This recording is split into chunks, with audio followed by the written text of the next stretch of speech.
weltare ɓiɓɓe fulɓe andu diine maɗa fedde heblo sukaɓe africa weltare tv takkusana yoni to patu kono to teccana to jewola to awoynata to jiingue to mareysa to loƴola to mafondu to ɗalhaya to hudallayi to sinthiane diakiri to hoore ñiiwa to seyyela huur ko on takkusan juula ha to galle ceerno ha to galle alhaja oumar dem ha to galle alpha demba oumarou sy to likseba gural yere ko taari ɗum kala ene jeeya e gardini kabaruji men to leydi Mauritanie gonnoɗo secrétaire général catala bitengal seni woni commission électorale nationale indépendant o waɗama limogé e ittama e poste makko alkamisa hanki o to leydi sénégal ma en ketto roɓino jayndedi musidɗo men amadou dia pullo to leydi mali camion ngaji ɗiɗi dimdunoɗi gawri yinnoɗi yaltinde leydi ndi yeeyode caggal leydi mbiyama teeɓa hen camion kala fawi ɓama fawi tigui amande fawama yooɓi amande de 6 millions taw ko haalisa franc CFA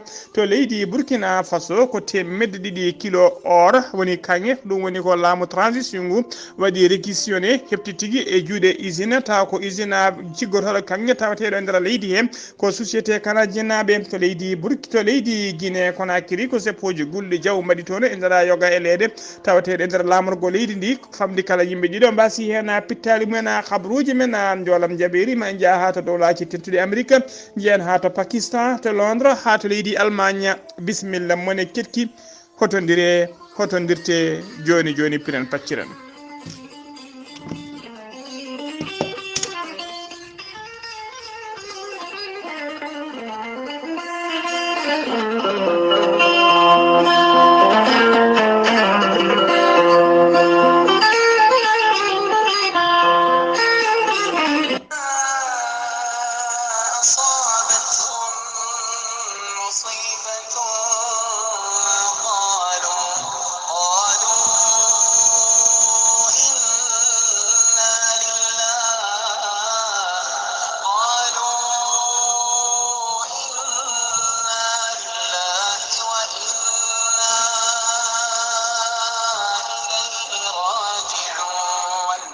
صدق الله العظيم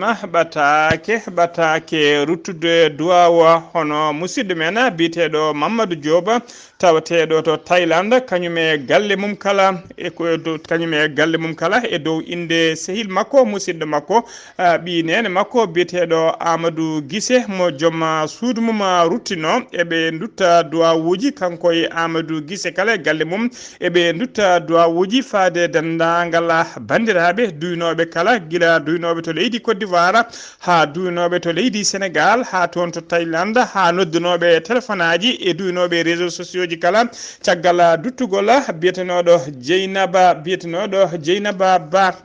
Ba noon o yaltuno aduna ko to leydi Côte d'Ivoire ko alarba ɓennuɗo o wira to saare gonga de Pikine Dakar emo wiɗen mbiya tan yo Allah yurmotomo yaafomo harnamo aljanna kanko e dendagal mayɓe julɓe kala allahumma amina habaruji men ɗemngal pulaar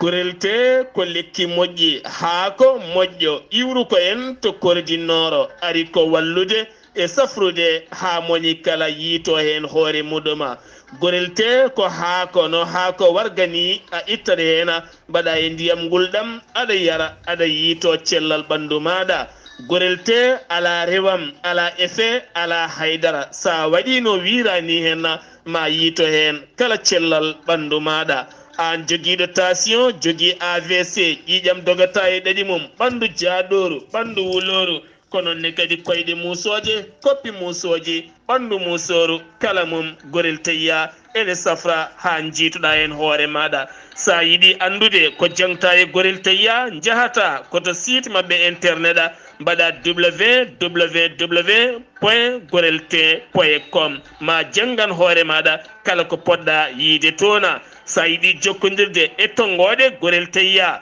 beele mbawa hebde lekki ki woto woɗɗu joni joni keɓa hen ko laaɓi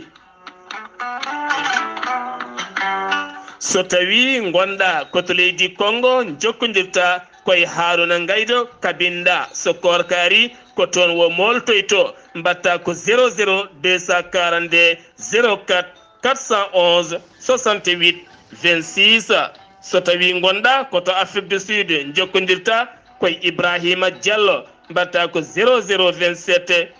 82 74 67 672 so tawi gonɗa koto Mozambique jokkodirta koye Ibrahima Ba Pemba Cabo Delgado Alex mbatta ko plus 258 86 128 77 21 so tawi gonɗa koto États-Unis de Amérique jokkodirta koye Abou Sow Kawral Fouta Business plus 1 34 77 01 56 77 so tawi gonɗa koto leydi France jokkodirta koye Haruna Gayda 06 50 99 64 43 musidɓe tedduɓe gorel tayya hewɓe cettima dañi hen jaam.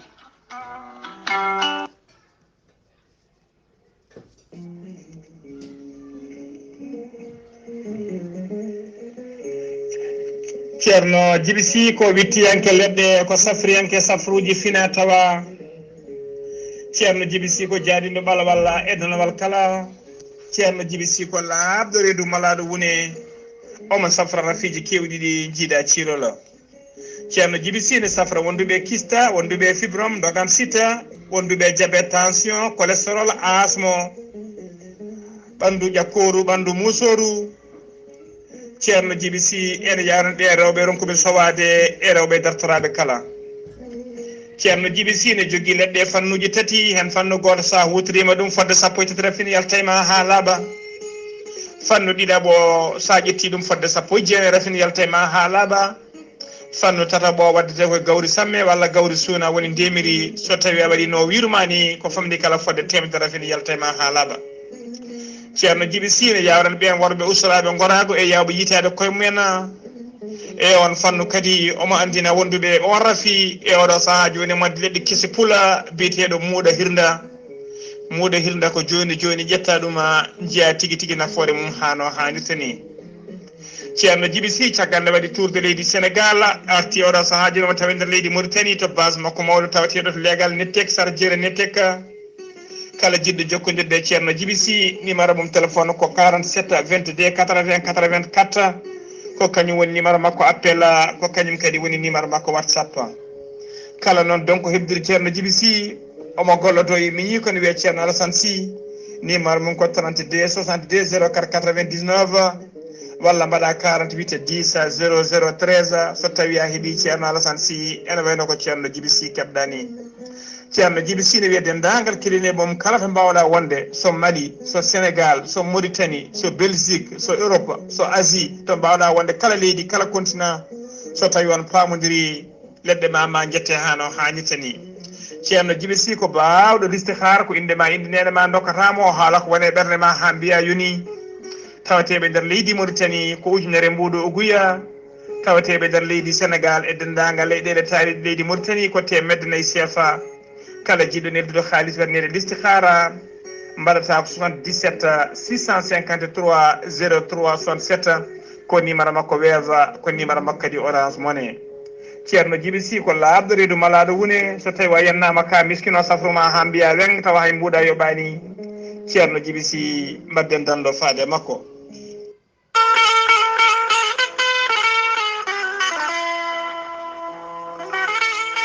ciggam nangue wolgue diaw are moɗon addemon ko jaam e ɓamtare ciggam nangue wolgue diaw ne jogui beelama mawɗo habrude dendagal bandiraɓe kala aɓe jogui équipe moƴƴo timmuɗo keblaɗo taw ko heblo moƴƴo toon to leydi Turki ciggam nangue wolgue diaw e gardegola Haruna Dawouda Ndiaye gorko mo Tumbela aɓe jogui ponoje moƴƴe ɗe marqué Allemagne kono ne kadi aɓe jogui batiraji moƴƴi ɗi marqué Turki woni ɗum ko panneau solaire aji moƴƴi kono ne kadi batiraji moƴƴi an joguiɗo forage walla woyndu walla e gelle ma so tawi jiɗɗa ko installation moƴƴo aɓe jogui équipe kame kaɓirɗe mabɓe timmuɗe kala sa noddiɓe ɓe gara ɓe mbaɗanma installation moƴƴo ɗen ponoje moƴƴe ɗin batiraji moƴƴi ne wonde frigoji moƴƴi téléji moƴƴi lampaji moƴƴi climatiseur uji moƴƴi kala mum sa jokkodire ciggam nangue wulgue diaw ma heɗen ko laaɓi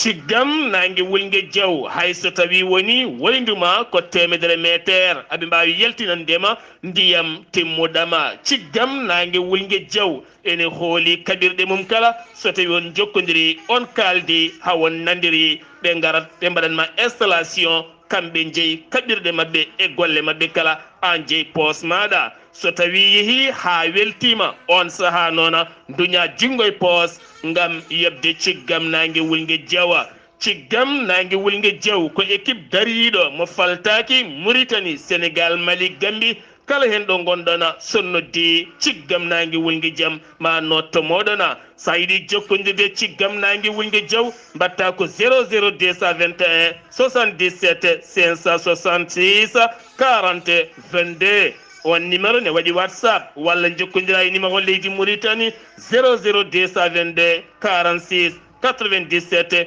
84 75 musidɓe tedduɓe ciggam nangue wulgue diaw e jeese meɗena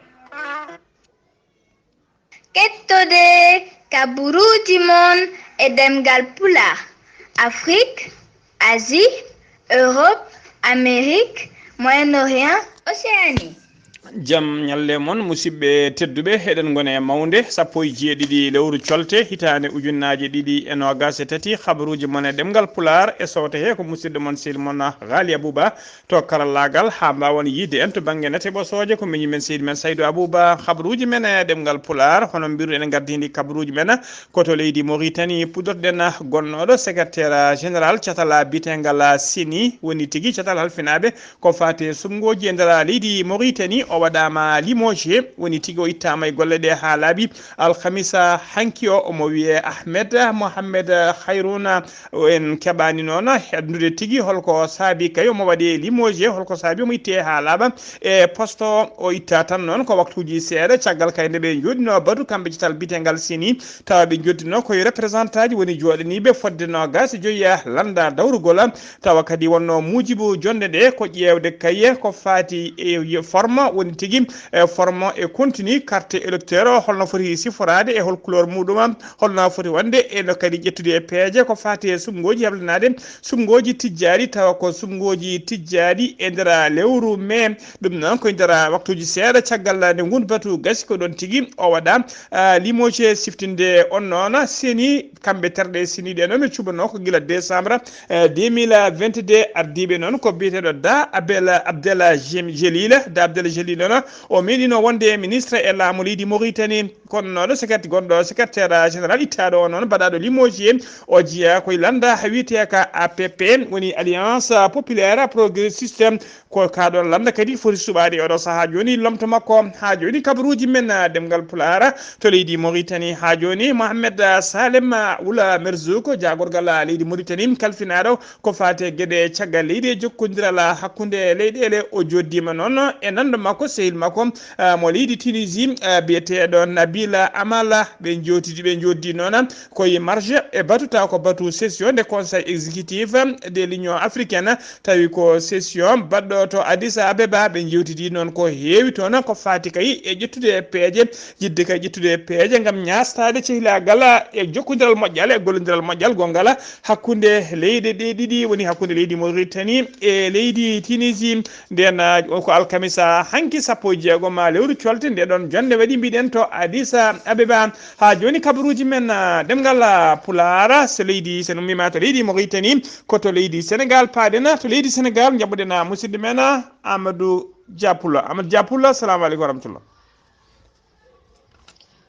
Ghalii Abuu Bah Kumpital e nder gende Sénégal caggal noon hanki nde on leader mo Pastef o woni kay Ousmane Sonko nde wonnoduno wawino wadde tawi ko seppoji ɗum ɗon waɗi toon to wiyete Bignona ina wondi kay e Ziguinchor to ganduɗa kay ko ngon wuro o jeeya e muɗum yogaɓe sukaɓe ɓe mbawi tellade e booli ɗi ngam wiide inan duppo ponoje e ko nande e ɗum ɗon ko noon kadi dadi ɓe gendidi mbasani kay kamen darade yeeso ɓen ɗon yinnoɓe wadde seppo Farba Ngom ko serɗiyenki kanko tawi ko woni maire mo commune de Zagnam kanko no wawi hollirde o saaha joni artude ko fati e on ɗon jagargal biteɗo Mambay Nya o holliti ko on de o saha joni wawi laɓɓinde hundere nde ha laaɓi te kay laɓɓiniɓe kamɓe kadi ne laɓɓini tawi ko hoorejo leydi ndi woni kay Macky Sall e wiide makko so tawi Ousmane Sonko tuumi on ɗon biteɗo Mbaye Nya noddi o saha joni yo Ousmane Sonko addu ko laaɓi ko hollirta kay ko tuumi ɗum ko ne woodi on ɗon kay ko kam woni mo dañani ha joni addude ko faati e ko laaɓi nde taw noon o holliti ko on ɗon preuve o ala ɗum e wiide makko kay kamɓe o saha joni eɓe goni tawi ko caggal on ɗon jagorɗo woni kay Mambay Nya ko hello politique kam kay woni ko wura o saha joni mbiten ko hendu mum dogata e nder guinde Sénégal kono kadi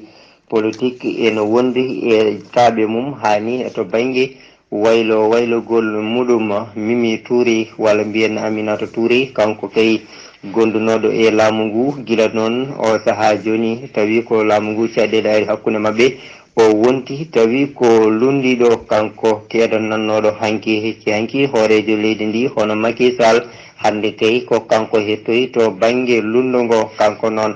o holliti caggal nde haɗa wadde ɗum ɗon ko kuccidiral hakkude mum e janiyankoɓe on ɗon biteɗo Ousmane Sonko e hankinde kanko Mimi Touré o holliri ɗum ɗon o wona hunde fonde wonde e wiide makko hol foof noɓe goppirta on ɗon biteɗo Mambay Niang waɗa tawi ko conférence de presse Ousmane Sonko kam kay haɗe wadde ɗum ɗon e wiide makko ɗum ɗon kay yadani e kuule gendi ndi ɗum ɗon kadi ko haɗede to banggue hakke muɗum kanko gonnoɗo gardiɗo jagorɗo Sénégal woni kay Mimi Touré o saha joni ƴettuɗo tawi ko paɗe mum kabɓuɗo ceinture mum ha tiiɗi ina dari kay e wiide yadata e ko faati e peeje hoorejo leydi ndi woni Macky Sall kalene goɗɗum ko toon to Podor tawi ko ɓen ɗon sukaɓe janggoɓe e lycée mo Walalde kamɓe ne ɓe mbaɗi tawi koko faati e grève ɗum ɗon ko fodde 24 heures manam ma gonɗon hofgo juuɗe duumo fodde waktuji 24 gam namdade sehilaɓe mabɓe ɗiɗo nde mbawata woppitede tawi ɓen tawte ko toon to gendarmerie mo Demet ɗum ɗon wanno ko guila ñande talata nde kikiɗa muɗum ɓe kolleti o saha joni de kamɓe koɓe jagganɓe ɓen ɗon sehilaɓe mabɓe ko alay saago tan goppite beele mbawa rusitade e golle mumen no hannirta ni on saha kamɓene ɓe mbawa jokkude to banggue jangde mabɓe andama e nder guinde Sénégal nde sumgoji hoore leydi yagal mbaɗata hitandu ujunnaje 2024 ɗum ɗon noon tawi ko jagorgal gueɗe nder leydiji Sénégal kañum kay yaltini ngol ɗon kaytol e ñalde hanki nde kekiɗo muɗum o hollori ko ñalde dew alet mbiyen 25 lewru février hitandu ujunnaje 2024 ko nden kay wonata tawi ko sumgoji hoore leydi yagal Sénégal tugnade noon e ko faati e on ɗon ɗum ɗo tawi ko ujunnaje 2023 temedde 3 capanɗe 94 tawi ko jaltuɗo ñande 16 lewru colte février mbiyen hitandu ujunnaje 2023 ko faati e nden ɗon fedde wiyetende UNICEF ko ina dari gam kay wallude wonande to banggue sukaɓe ɓe ha tengti kadi to banggue ɗin ɗon école aji alimentaire e nder hetan ɓe kolleti caggal noon ko faati e nokkuji 4 tawi ko janguirɗi ɓe mbawi addude hen ballal mabɓe ɗum ɗon ko toon to Kolda ina wondi e Ziguinchor ko fodde ujunere cukalel kay woni ko wawi hebde e ɗen ɗon balle ummorade e nden ɗon fedde wiyetende UNICEF ɓen finoɓe toon to wiyete Simba Ndinga Blanta kamɓene ɗum ɗon Blanta tawate ko toon to wiyete Gudumpu kamɓe o saha joni ɓe namdoto konde on ɗon deɓe mbaɗante tawi ko pont on ɗon pomnom ko gonɗon wuuro to wiyete Menento numbuto tawi noon kono holliri on ɗon gardiɗo on ɗon commune ɗum ɗon tawati ko toon to diwan mo Ziguinchor kanko maire mo commune o biyeteɗo Famara Salbert Mani ko kanko tan waɗi erango faade e hoorejo leydi ndi woni kay Macky Sall ko nde wawata waɗandeɓe on ɗon pont e wiide makko ɗon kay ko nannirde to banggue ngaalu saabu ni hay to banggue tawi ko gueɗe ummotoɗe toon to Guinée Bissau ko ɗon rewata e nder heton o namdoto kay ko nde wawata waɗede on ɗon pont ko noon e kayno holliri gonɗon wuuro wiyetengo Temento ko wuuro ɗimmo e to banggue wangiyankagal wonande ɓen ɗon rewɓe e diine isayankoɓe caggal toon to tawi kay koto witte pop ngen o holliti o saaha joni pour ɓe jaaha toon ko maɓe ndiwya ha toon to wiyete Ziguinchor so tawi kay on ɗon pont wawi waɗede ko ballal manggal faade e ɗinɗon ɓesguji kono kadi ko ballal ni faade e nder faggudu ndu gende Sénégal Ghalii Abuu Bah ko ɗum woni ko tonguno ɗen Kumpital nden gende Sénégal ɗon e kikiɗan ɗo ko musidɗo mon Amadou Sandia gam trimɓe gam Weltare TV. Seydi Dia golle ma jooɗi peewi ha joni koye nder leydi Sénégal keddoɗen jeena ha to Ziguinchor jabɓuɗen musidɗo men sehil men Amadou Isaga Kébé assalamu aleykum wa rahmatullah. Waaleykum rahmatullahi ta'ala wa barakatuh. Ghalii Abuu Bah a salmitama e dennangal hettoɓe Weltare TV kabaruji garanɗen ɗo e nder Ziguinchor jeyten ko to e débat hanke kirɗo e nder Zig FM ha feere Ousmane Sonko e ummade mo tribunal ɗum noon ko jettateɗo Diallo e jettateɗo Ly oɗo ko sen o ko Bodia walla mbiyen commissaire Diallo yentude e maître Bodia e maître Sen e ɓeɗo nayo wonɓe ɗon ɓe e musidɗo meɗe biyeteɗo Moustapha Ly oɗo ko brigade gendarmerie woni ɗum ɓe kaali ha feere holko addi ɗum ɗo ko kewi nde Ousmane Sonko pari e tribunal wiyama yo yaha ha lewru dartundu omo jolde maître Kérodol Ly on ko an woka makko nde ɓe gari ha ɗo tonil e nder Dakar fewde ɗon fewde galle makko cité Gorgui o wi omo tourna omo rewoya banggue goɗɗo hono no wanno premier adande o nodda fewde tribunal hakkude makko e Adji Sarr ha waɗi mayɓe 14 police ji ɗi mbimo wona ɗo rewa ko ɗo o rewata eɓe kaala e débat he ina wayno kanko Ousmane Sonko joni noon police ji ɗi gari uddide damal makko ngal taw ko firmi omo ummini wiruji ɓe keeli vitrine o ɓe jaltinimo ɗo Ousmane nodda yimɓeɓe yoɓe jippo mbaɗa manifestation e nder hen joni noon kanko Kérodol Ly nde o yaltinde o wi koɓe mbaɗi ko ɓe mbaɗi wona e luwa ɓe jaɓɓi luwa e nder débat he ɓe garti ina wayno maître Sene maître Bodia kamen dokki gonga tan ko laamu ngu ina wayno noon commissaire Diallo yentude e commissaire Ly kamɓene ɓe dokki tan ko défaite e laamu ngu hade ko débat fo ne sella ɓe kolliti ko Ousmane Sonko ko ne jogui hen droit muɗum ne jogui privé hoore mum wawde wadde kamɓe ɗe ɓe kolliti laamu ngu ne jogui hen droit rendemo hawo yettoyo wona ɗo wela fo omo rewa omo tardina laamu ngu kamenne goni ko e golle ɗum woni pooɗe nduure débat hakkude mabɓe ɗo henna hanki ina wayno hanki nde o nodda nde wuuro ngo kam keeɗi tan ko radio kala mo jiiɗa nan takki nofrum e radio ɗum waɗi ha nde o yeeya hoot eɗen gandi radio ji ɗi deƴƴani ɗum woni ko haalte e garan palace uji ɗum woni hunde foof ɗum noon ɓe kolliti kamɓe foof ɗeɗo gueɗe yoɗe mbaw tan ɗe dekle ko ɓuuri yawde yaccade beele yimɓeɓe ina daña jaam hunde nde wawa foftade to commune Adiyana ɓe mbaɗi toon hanki holɗum ɓe mbaɗi kamilaji 5 eɓe jangga yo deƴal woni e leydi ndi ɗum tan ɓe jiiɗi ko deƴal wona e leydi ndi ɓe battinde haala mabɓe noon ko wiide eɓe ñaagui président de la république Macky Sall hoto haal 3e mandat saabu so haali 3e mandat ina wayno deƴal dañetake APR naɓe wonɓe ɗo Ziguinchor ɓe nenirangol konngol jaam mbi soɓe pelliti janggu tan yoɓe janggu hoto ɓe joopo hay goto wawa hadde président de la république Macky Sall wadde 3e mandat wona kanko wi ko droit hokkimo ɗum constitution hokkimo ɗum ɗum noon neɗɗo wawa hadde ɗum weltare TV monsieur Amadou Issa Kébé gorko mbon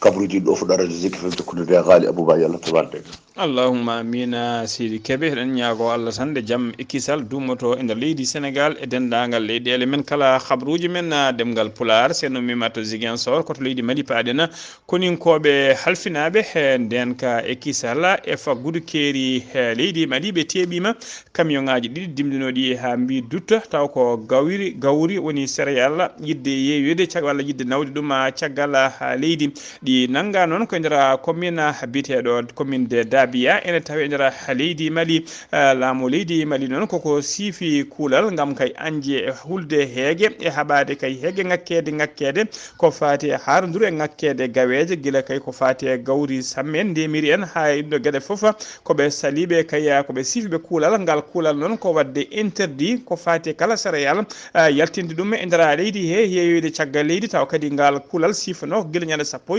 jeegoma guila ñande sappo jeegoma lewru décembre hitande ujunnaji ɗiɗi e nogasi goho guila nden ngal sifano ngal kuulal noon ene haaɗi yaltinde mbiɗen leydi ɗi kala ko fati kay e ko fati e gawri e ko wiyete graine de coton wondude turtode coton e ko wiyete gawri sorgho ene mayse e gawri makka e maaro taw ko maaro remete ko maaro riz local e dendagal ɗen gueɗe kala mbiɗen ko fati céréal kala ene céréal kala ne waɗa interdit e yaltinde leydi ndi camion ngaji ɗiɗi teɓa ɗiɗi noon hen camion kala joom camion kala yoɓi million ngaji fawama amande million ngaji jeegom taw ko franc CFA hawri sappo e ɗiɗi million franc CFA on haaliss noon wanjama e boñ taw ko trésor national mo leydi ndi ha joni ko leydi Sénégal leydi Mali keddoɗen Abdoulaye Diop ko kañum woni jaagogal kalfinade ko fate gueɗe caggal leydi jokkodiral hakkude leyɗele mo leydi Mali kanko Abdoulaye Diop noon mo tawe to Addis Abeba guila ñande sappo e nayyi lewru février ndu gonɗen ɗum nayimo toon noon ko tawtoriyede e dow inde Mali taw ko sommet battowo capantati e jeegoɓi wala lawol des chefs d'état et des gouvernements de l'union africaine o yeehi noon koye dow kay mbadi koye dow yaade mbadi kay ɗaɓɓoyde no leydi Mali e leydi Guinée Bissau wondude no leydi Guinée Conakry wondude e leydi Burkina Faso beele kay ko fawa e dow mumen ko tawi ko sanction ngaji ɗi fedde CEDEAO wondude union africaine ɗe faye mabɓe nde ɗiɗon sanction ngaji mbawa tigui fawtede ha e dow fawte ha laaɓa e dow mabɓe koye ndin mbadi o yeehi toon koto leydi Burkina Faso paɗena laamu transition go Burkina Faso ɓe mbaɗi réquisitionné waɗi tigui ɓe tetti alay sagel temedde ɗiɗi kilo taw ko or woni kanŋe e société canadien naɓe tawateɓe nder leydi he société o wiyete ko Edvor Mining tawateɗo nder leydi he ɓe kolliri noon addaniɓe wadde réquisitionné oɗo kanŋe noon ko e oɗo saaha joni ko leydi ndi sohlude ngaalu wondude kay tawa kadi ko ine nécessité publique woni ko haaju keñoreɗo ɓe kolliri noon on ma société o waɗa ko wiyete ma waɗe ko wiyete indemnisé e hepta watta ko waɗi indemnisé kene fota kay timmude jaaru ono temedde ɗiɗi kilo kanŋe moɓe kepti e juuɗe mum ko ministre mabɓe taw ministre mabɓe de mina biteɗo Simon Pierre ko kañum siifi kayiɗo ñande sappo e nayyi lewru février gonɗe ɗo ñande alarba ɓennuɗo noon gouvernement mo leydi Burkina Faso taw ko laamu transition ngu ɓe mbaɗi tigui haalande mabɓe ha wadde erago faade dendagal société ji privé ji tawateɗe nder leydi he kala nde mbattata hakkillaji ganda kay ko ɗum ɗo koɓe mbaɗi réquisitionné ɗiɗo temedde ɗiɗi kilo taw kanŋe jeeya kay aadaji mabɓe so tawi ɓe mbaɗi ɗum e oɗo saaha joni ko leydi ndi jogade kay haaju taw ko haaju keñoraɗo ko ɗum ɗon tan saabi ɗum ha joni kabaruji men ɗemgal pulaar koto Guinée Conakry paɗena alkamisa hanki o Wuli Diaw e nder yoga eleɗe tawateɗe e nder Conakry lamorgo leydi ndi hakkude ko garmi gara mus noon waɗi hakkude fedde witeɗe FNDC woni Front National pour la Défense de la Constitution ko saliɓe kay ko fate yidde kay fedde renoɓe ko fate tunoɗe leydi ndi e saliɓe kay e hakkude mumen dadiɓe leydi ndi garmi gara o noon Wuli Diaw ɗum noon tawa kadi ɗum noon waɗi koto banggue yoga e leɗe lamorgo leydi ndi laamu ngu noon koko siifi kayita wadde interdit kala ko fate seppoji e moɓodire kayem e nguɗo laamu transition kono ɗum foof on kayit foof siifeɗe haɗani kamɓe FNDC ɓe mbaɗi erango yimɓe hewɓe kadi notitima hen e yoga e leɗe tawto quartier ji préférique tawateɗi e nder lamorgo leydi ndi ko wayno legal bitengal kanga benen ekto wite sanfonia hato wite koza heto wite bantimo kala dedo leydi kala yimbe hewbe jaltin endera sipoji he non hollirama yimbe dido basi hen pittali mena yimbe hewbe kadi barmi hen kabruji men jolam jabeli ko to dowlaji tentudi america padena Joe Biden ko kanyum woni hoore dowlaji tentudi america e odo saha joni mo yare duubi capande jeetati o wadi non ko wite tigi visita médicale woni tigi holki siade bandu makko docteur be non tawi omo wi wen haydara ala ko wondi omo selli omo wayno duubala docteur be non koliri omo jogi hattani kay jokkude golle makko so gardigu leydi ndi ka dum non ko kadi ko dum woni ko rapport médical makko holliri alkamisa hanki o sappo jeegom lewru coltini gonden dum examaji médicoji di non kewdi mbadama e makko ha tengti to bangue neurologie be kanbe kala be koliri omo selle mo wen ala ko be jiya makko so wana ngartil toksel nder becce makko hay dum be koliri mo war ko wite biopsie nona so wadi dum maw sertu hena halaba e odo saha joni non hollirama tigi wonde kanko Joe Biden so tawi kay omo haaja jamoyde kay deuxième mandat jamtoyde deuxième mandat so odo mandat mo jogi so gasi en 2024 mo jogi hattani kay wawde kay force wawde ardade leydi ndi ha joni kabruji men demgal pulaar ko to leydi Allemagne padena aljuma hande o ko tikkere hofgo jungo wudgo jawtawte e nder yoga e boowe laade diwoje woni tigi aéroport uji di leydi Allemagne e nder aéroport uji jeedidi tawtidi e nder leydi he dina aéroport uji jeedi kam taskama hay fondu diwta hen so wana taw kay ko avion ngaji taw ko di hinde avion d'urgence woni tigi ittoje balle nyato leydi Turki walla to leydi Syrie taw ko wonbe o saha joni cadere ko wana dum kay haylana gorka goto diwani sabu den don tikkere hofgo juude ko to leydi Turki padena yimbe tato wurbe woni tigi ko wite rescapé jitama aljuma hande o e lesa kaaje e les dode kubeji jannode men caggalde leydi yerbudo ton gilanyande jeegom lewru février ndu gonde ndu ben jita ko nder ngodo wuro witego Antioche non to ene tawe to worgo ha leydi ndi en tawe kadi sarakirol hakkude mabbe leydi Syrie be mbadi non waktuji temedde didi e capande jeego woni balde sappo e go mankude seeda ko be mbadi tigi e ndera lesa leydi be jitama e be nguuri kambe tato kala e odo saajo non nyalawma hande o bila sakker mo kebden ko faati e wasbe pittali men e tremblement de terre leydi yerbunoni to leydi Turki ha to leydi Syrie e be jaare odo saha joni capande nayi e go ujunere neddo basde hena fittande mum ko to leydi Pakistan padena aljuma hande o sagatabe jogitibe ha teddi mbadi jangu mumen e base mawdo taw ko walla mbiyan e commissariat mawdo de police tawtedo e ndera wuro witengo Karachi non ko wuro burgo mawdo tawtengo nder leydi Pakistan kango woni capital économique e capital politique mabbe kala jangu ngu non wada ko ndera ngodona wuro e commissariat mawdo tawtedo e ndera ngodona wuro en kebani non bilan so tawi kaye wadi maybe walla ganibe ma en garto yodona habaru to bilgari padena yimbe sappo jeetato sagatabe wonnobe dalne suuderu e wonnobe camion kanyumen tigi tawa enen mbasi pittali men kambe sappo jeetato kala dum nona be jita non ko kiloji metruji no gasa hakkunde mudum e wuro witengo Safia e ndara bilgari suwata non andede holko saabi joltugol mabbe aduna ko to leydi ko to Londres padena goto e agent taw ko joginodo sécurité ambassade de Britannique to Berlin woni to leydi Albania nyaawa to leydi Allemagne o nyaawama aljuma hanki o tajidama o mo le duubi sappo tati e wondude lebbi didi e kaso o ñaawira non koko fati tigi e wadde espionnage woni tigi ñukkindade taw kadi o gollontno ko leydi Russie ko ɓeeno gollontno o ñaawama noon omo wiye David Balatia omo simanta omo yaara duuɓi 57 mbiɗa noon taƴanama noon duuɓi sappo e tati wondude lebbi ɗiɗi e kaso musidɓe tedduɓe gasi ha laaɓi ceer ko ɗum ɗo wonno ko min tongan noon habruji mon e ɗemgal pulaar e sawta he ko musidɗo moon Ghalii Abuu Bah to karallagal ha mbawon yiide en to banggue nete bosoje ko Saydou Abou Bah to leydi Sénégal ko Amadou Dia Pullo to Ziguinchor ko Amadou Saga Kebe kerti malaki jam yo jam Allah jogo mi jogo on